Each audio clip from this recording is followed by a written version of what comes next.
minasyaitonir rajim. Bismillahirrahmanirrahim. Assalamualaikum warahmatullahi wabarakatuh. Assalamualaikum warahmatullahi wabarakatuh. Assalatu wassalamu ala asyrafil anbiya wal mursalin sayyidina Muhammadin wa ala alihi washabihi wasallam. Amma ba'd. Yang kami hormati Bapak Ustaz yang dari KUA, yang kami hormati Ibu Hajah Jawaradin Cahaya sebagai Ibu Bina, yang kami hormati Ibu Hajah Hasnah, ya, mantan Ketua RT 65, dan saudari sekalian anggota dan keluarga.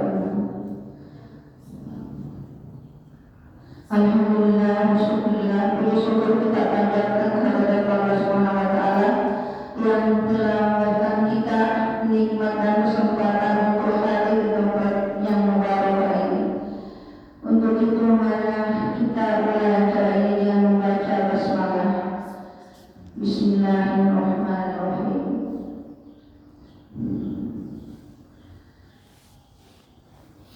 Baiklah, saya akan membacakan acara pada hari ini, yaitu yang pertama pembukaan yang telah berlangsung, yang kedua pembacaan ayat suci Al-Quran yang akan dibawakan Ibu Syahrian, ceramah Islam yang akan dibawakan oleh Bapak Ustaz Amsal yang dari KUA, yang keempat yaitu pembacaan doa sekaligus penutup. Itulah rangkaian acara yang akan kita gerakan hari ini, tanggal 4 bulan 1 2025. Insyaallah kepada Ibu Syahrian kami persilakan.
Terima kasih kami ucapkan kepada Ibu Sadia. Baiklah, kita beralih kepada pada acara berikutnya, yaitu ceramah Islam untuk Bapak Ustaz Hamzah. Kami persilakan dengan Allah. Bismillahirrahmanirrahim.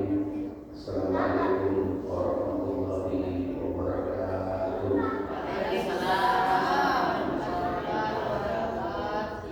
Alhamdulillah, alhamdulillahirabbil alamin.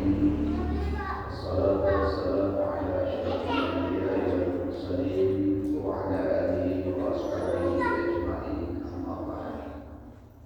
Apa kabar semuanya? Sehat?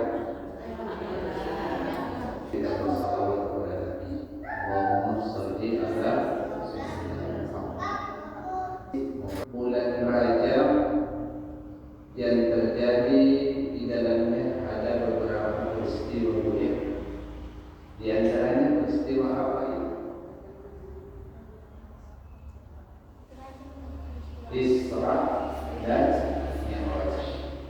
Kebetulan tadi membaca surah Al-Isra. Subhanalladzi asra bi 'abdihi laylan minal masjidil haram ilal masjidil aqsa alladzi barakna hawlahu linuriyahu min ayatina innahu huwas samiul basir. Isra itu terjadi pada tanggal berapa? Tanggal 27 Rajab. Di situ kita biasanya memperingati Isra dan Mi'raj. Ini kita harus ketahui karena ini adalah hari-hari besar Islam. Jadi kenapa ada Isra dan Mi'raj? Kenapa? Kalau kita kembali ke dalam sejarah, itu dikenal dengan tahun Amul Huzni. Apa itu? Tahun kesedihan. Rasulullah mengalami kesedihan yang sangat luar biasa. Ya Bu ya? Ibu sering merasakan sesuatu yang sedih? Biasa. Ya. Dan senang? Biasa.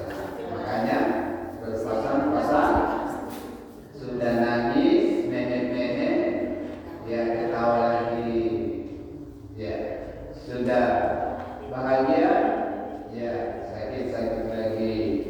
Ya, jadi Rasulullah itu dikenal dengan pada saat itu tahun 10 kenabian beliau, dikenal tahun Amul Huzni. Apa penyebabnya? Apa penyebabnya? Yang pertama, meninggal istrinya Rasulullah. Berapa istrinya Rasulullah? Siti Khadijah. Yang kedua, menyusul pamannya Nabi. Siapa namanya pamannya Nabi? Abu bin Abdul Muttalib. Ya, jadi pamannya Nabi dan istrinya Rasulullah. Rasulullah mengalami yang namanya zilzlah. Ya, beliau itu tergoncang. Padahal ini sama dengan kita kalau kita dikena sesuatu, goncang itu pikiran kita kemana-mana. Ya, hati kita itu tidak tenang. Ya, hati kita tidak tenang. Kenapa? Karena itu istrinya Rasulullah hadir dalam kehidupan beliau sebagai istri yang bisa menyejukkan hati, menjaga, menjadi solusi, menjadi pandangan hidup yang menjadi di mana beliau selalu terhibur. Ya begitu.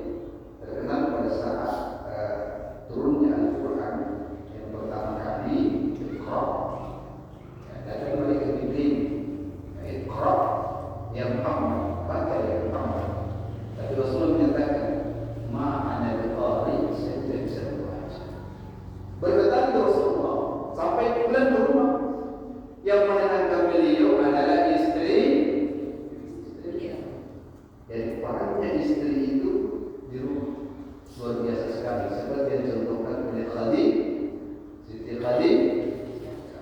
Maka segala ruang waktunya itu Siti Khadijah kebaktiannya memberikan kesan terhadap Rasul. Tidak ada ruang kecuali menghadirkan dirinya untuk Rasulullah SAW. Maka tak kala beliau tidak hadir, maka tak kala beliau sudah meninggal, maka Rasulullah zilzal goncang pikirannya, goncang hatinya. Kenapa? Hatinya orang yang dia sayangi, dia telah dibangun oleh Allah Subhanahu Wa Taala. Itu orang di dalam rumah ya, ibu-ibu. Jadi istri biasa itu, ya bagian rumah itu banyak-banyak tahu tentang ibu ya. Sementara di luar ternyata papanya itu meninggal. Jadi waktu itu nanti beliau itu ada masalah, ada sesuatu yang menyerang Rasulullah, maka yang terdiri adalah Abu. Jadi keamanan dari Rasulullah itu lebih banyak bersandar, keamanan dari Rasulullah lebih banyak di backup oleh Abu.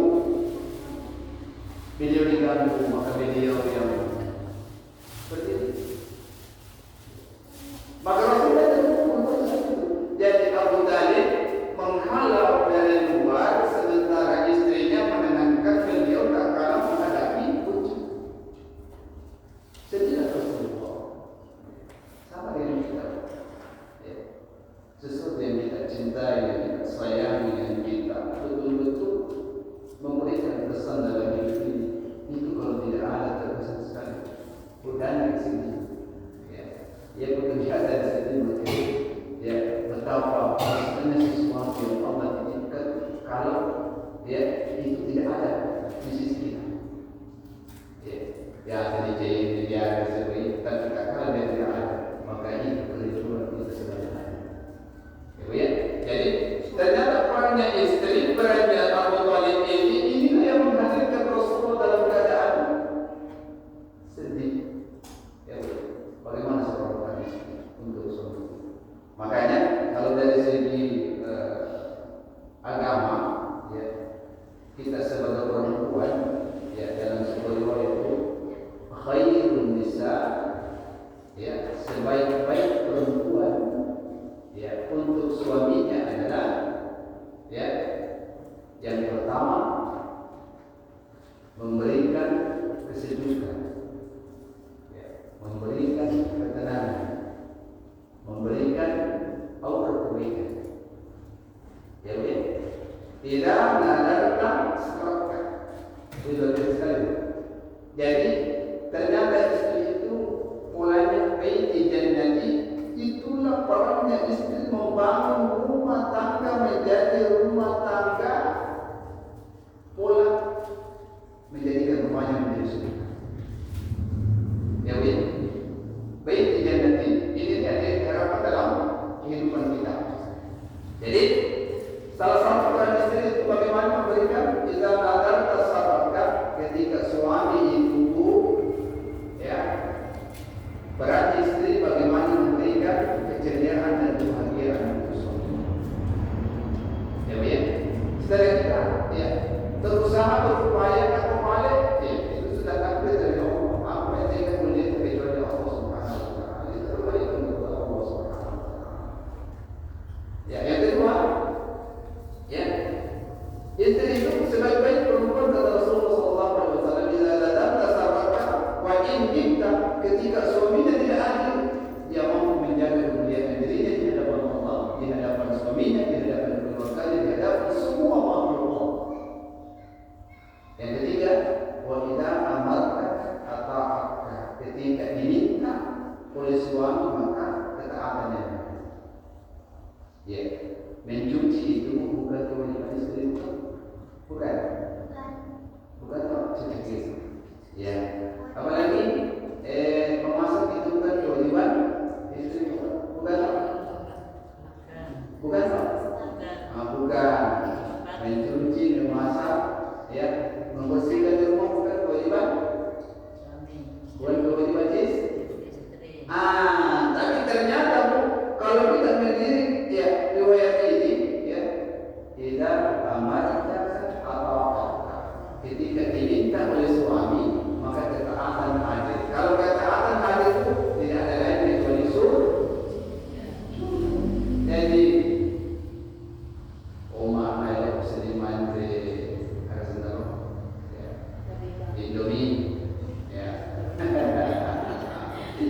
ada Indomie, si bawa telur, ya. Bukan kewajiban memasak, itu bukan kewajiban. Tapi kalau diminta ketaatan yang ada itu dalam surga. Bukan kewajiban, tapi kita boleh lain kemudian kita melakukan itu surga. Makanya Nabi seperti seandainya itu Allah memerintahkan selain menyembah kepada Allah, maka saya perintahkan istri untuk menyembah kepada suaminya. Tapi tidak ada. Artinya apa? Ternyata terlibat dan rela pahalanya itu orang yang berbakti dan ketaatan kepada suaminya. Ya, makanya ternyata itu istri luar biasa sekali. Jalan surga itu banyak sekali yang bisa terbuka untuk berbakti kepada orang tua, suami dan sebagainya. Ternyata itu jalannya. Ya. Kalau tidak ada yang masih banyak jalannya. Ada baca Al-Quran, ada yang sholat, dan sebagainya. Karena kita tidak semua memberikan sesuatu apa yang kita punya. Ya, tidak boleh jadi seseorang yang menjadinya sesuatu yang terbuka untuk sesuatu. Ya, jadi kita kembali. Ya, jadi peran istri itu, ya, Khadijah itu terkesan sekali dalam Rasulullah. Beliau menjadi benteng dalam hatinya, dalam rumahnya. Beliau ada masalah, beliau yang menjadi solusinya dalam rumahnya. Ya, tapi biasanya kita, ya, kayak kita ada masalah, mulai kita baik. Kita tidak pernah sebenarnya Khadijah, sehingga Khadijah itu betul-betul terkesan dalam hidup Rasulullah SAW. Beliau tergoncang zilzal, ya, goncang. Hatinya goncang. Kenapa? Ya, orang yang dia sayang, orang yang menjadi bagian dari hidupnya, bagian dari hatinya, ternyata dipanggil oleh Allah Subhanahu wa Ta'ala. Nah, setelah itu, ya, Rasulullah berasal ya, pamannya meninggal. Nah, sehingga beliau keluar dari Mekah. Ya, kemana? Ke Taif. Ada namanya situ suku Bani Saqifah. Beliau mengatakan bahwa, ya, moga-moga insya Allah saya keluar ke situ, ya. Kesedihan saya ini ada umat manusia yang bisa menerima saya di sana. Ternyata lain cerita sampai di sana di Taif. Ya, beliau itu tidak sambut dengan baik. Ya, di Mekah dicaci, dimaki, di Mekah, ya, yang menghalangi yang menjadi perisai adalah Abu Thalib dan Khadijah, Siti Khadijah, dan ketika beliau telah meninggal, ya, semua itu langsung masuk ke Rasul. Ya. Nah, setelah pindah berangkat ke Taif, beliau berharap semoga insya Allah Bani Saqifah ini menerima. Tapi sampai di Taif, apa yang terjadi? Di Taif itu beliau dilempari dengan orang, ya, tai, beliau dilempari dan sebagainya, dijanji dimaki. Sehingga karena cacian makian dilempari Rasulullah SAW, Allah menurunkan malaikat turun kepada Muhammad. Apapun yang dia minta, jadikan dia. Ya. Maka malaikat itu diutus dan sampai kepada Rasulullah. Yang Nabi Allah Muhammad, betapa kejamnya penduduk hari ini. Kalau engkau memerintahkan karena perbuatannya itu bunuh di Taif, saya angkat dan saya timpakan kepada penduduknya jika engkau Muhammad, karena tingginya durhakannya kepada engkau ya Muhammad. Apa jawabannya? La jangan. Tak jangan. Aja. Ya, boleh jadi di antara mereka cucu-cucunya itu ada yang akan menjadi, ya, pemeluk agama Islam yang baik. Sebaik apa? Jadi ya, kepabawan ini. Kita saja yang kita tetap jadi contoh pada Rasulullah. Ya, nah, setelah itu, ya, beliau mundur.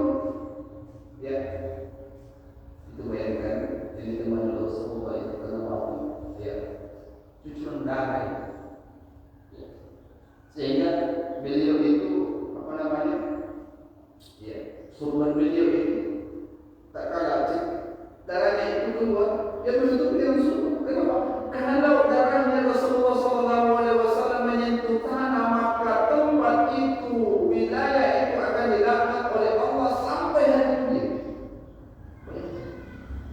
Ya, Rasul. Ya. Dan ternyata, ya, dengan pakaian itu, dia menjaga. Nah, setelah itu, ya, beliau ke belakang sampai di situ beliau berdoa dan panjang. Ya. Dan ketika itu di puncak kesedihan Rasulullah SAW, ini datang maka berjalan oleh beliau.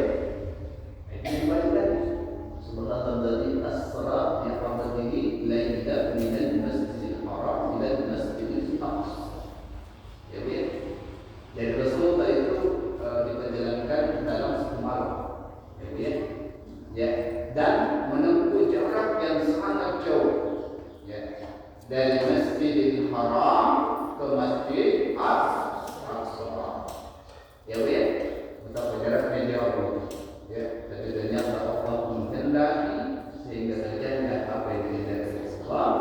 Ya, kemudian ya dari Masjid Aqsa ke Sidratul Muntaha. Ingat kemudian kalau kita cerita ini riwayatnya sederhana panjang sekali. Ya. Bertemu naik ke langit pertama, ketemu dengan siapa? Ya. Kedua, ketiga sampai ke langit ketujuh bertemu dengan Nabiullah Ibrahim dan seterusnya. Berangkat ke Sidratul Muntaha dan sampai di atas ya, singkat ceritanya, ya beliau diperintahkan oleh Allah dianugerahi dengan sholat 50 rakaat sehari semalam. Jadi awalnya itu perintah sholat 50. Seandainya tadi itu 50 rakaat, jadi maka esok lupa-lupa orang lain, lupa-lupa. Masalah tidak ada yang waktu untuk kita bekerja, tidak ada. Coba 50 sehari semalam, lupa-lupa yang lain boleh, tapi itu pun terjadi. Ya. Jadi riwayat kunna diperintah oleh Allah Taala, perintah oleh Allah, maka pulang ketemu di langit ke-6.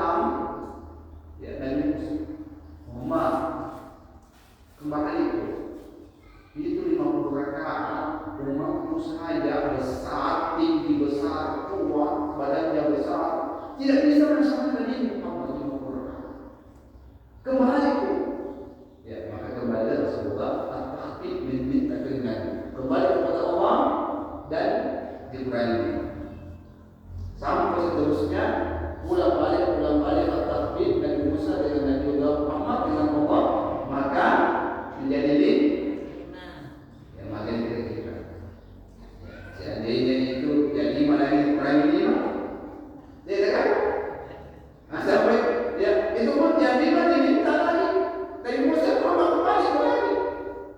Makanya dalam makanya 5 ini yang sekarang ini itu at-tahqiq ya dari 50 rakaat ada keringanan dari Allah menjadi 5 waktu sholat sehari semalam. Apa yang kemudian? Zuhur, asar, maghrib, isya, subuh. Ya. Di rumah itu ini. Ya. Ya. Karena ini punya. Ya. Itu sholat yang diberikan oleh Allah Subhanahu wa Ta'ala yang namanya titipan doa. Ya supaya ini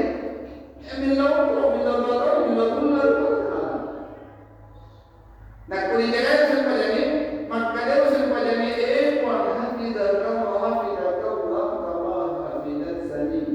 Ya Allah jagalah ya roh atat jagain hamba ya Allah yang senantiasa menjaga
Jangan lagi waktu-waktu salat tu kita tinggalkan mudik. Jaga air. Jaga air semuanya ni.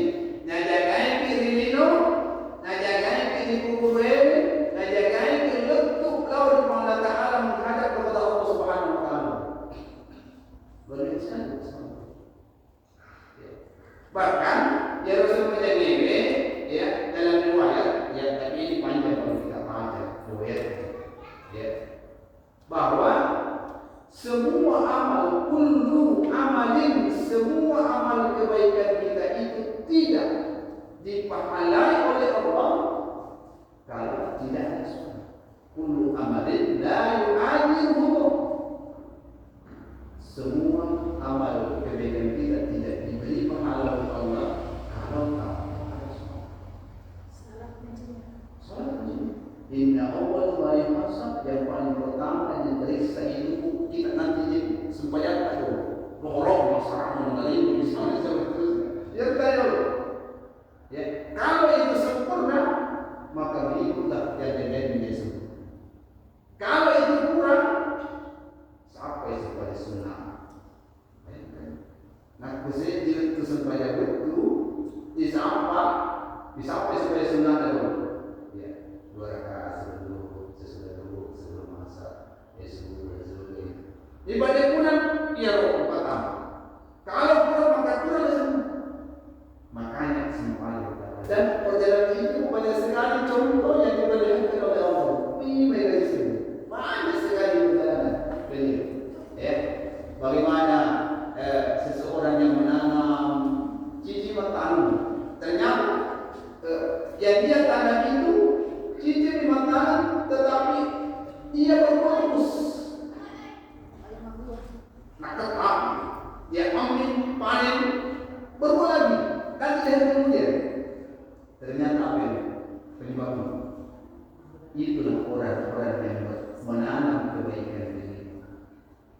Jadi, menanam kebaikan. Pak Hurairah yang dilihat oleh Rasulullah, ya dia melihat ada ya orang, ya dia melihat,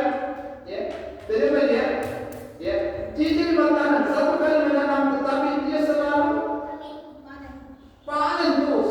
Dia ambil panennya, buah lagi, panen buah lagi, panen buah lagi. Dia dapat keturunan. Makanya bertanya siapa itu? Ya Jibril. Ya, itu menjawab.